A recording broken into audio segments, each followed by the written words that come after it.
As you can see, I'm surrounded by green. Well, I'm not surrounded by green, but we are sponsored by the good people at Wash and Go today. The lovely people at Wash and Go. What I'm on about, good people. And people often say to me, Mark, is it not hard being a Wash and Go ambassador?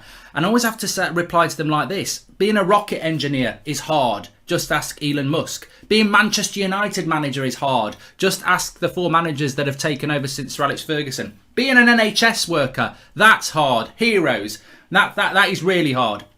But being a shampoo ambassador is as easy as taking a bath. It really is. So next time you're having a really hard day, just run a bath, light some candles, put on some relaxing music and lather up with Wash and Go.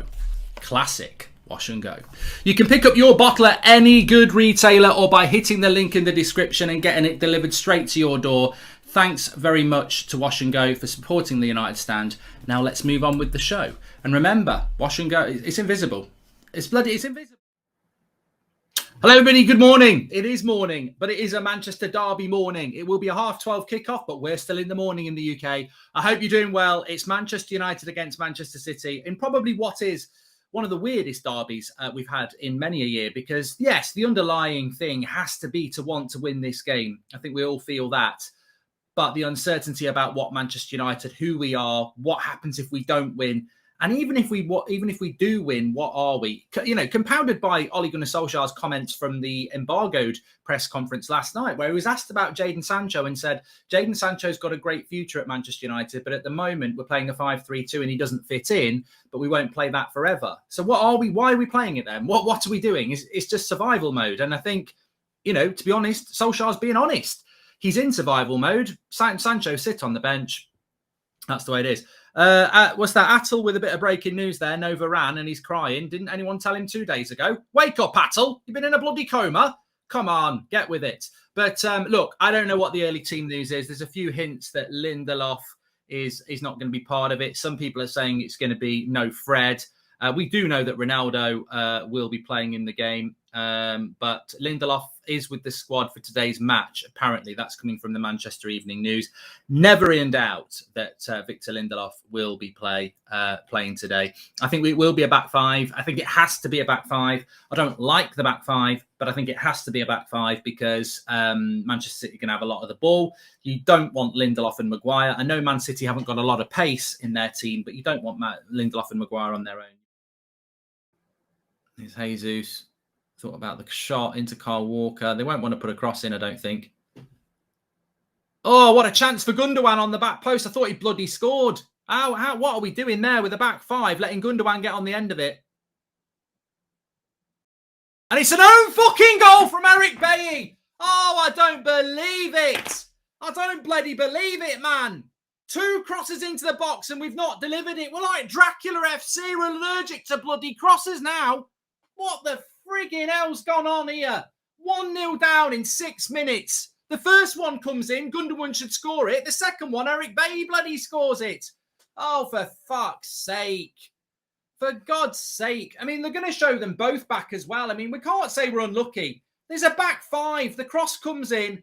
Eric Bailly loses Gundogan, who should have scored. We clear it. Well, we half clear it. They come again down the left-hand side. Bruno's too slow to close him down. Cancelo.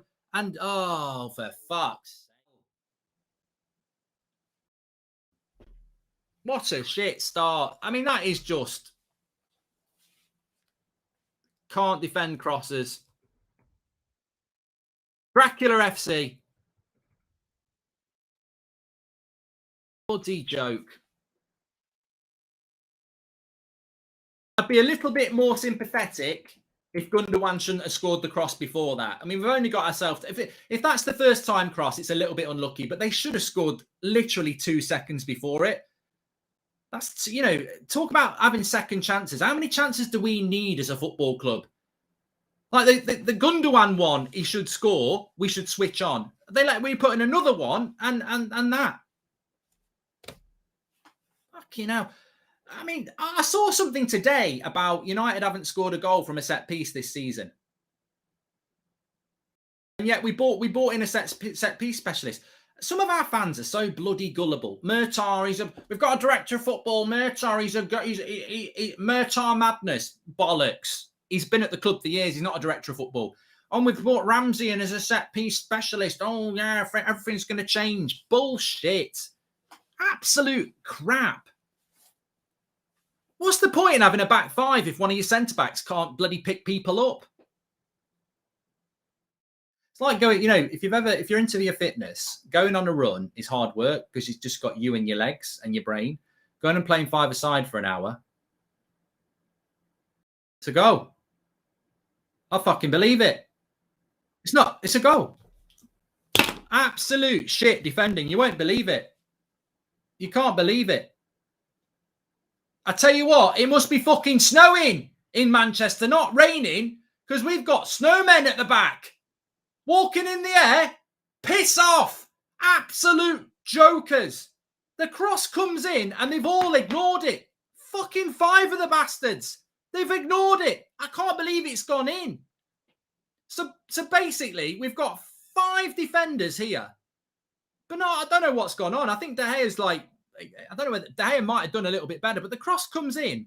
There's 5 of them. McTominay, Lindelof, Maguire, Luke Shaw, and it's just been poked in on the back post. Nobody's attacked that. That's Harry Maguire's fault. That's Luke Shaw's fault. And then David De Gea, he can't do anything about it. Bloody hell. That's not De Gea's fault. It's a point blank shoot at him. He can't get his hands sorted in time. Gotta go. I mean, look, I think there was something salvageable there. I don't, but at least 1-0 you think, oh, maybe. But this is just absolute pants football. It really is.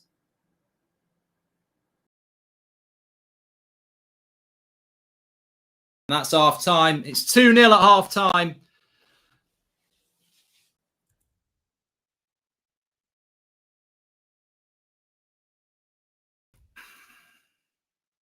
Well,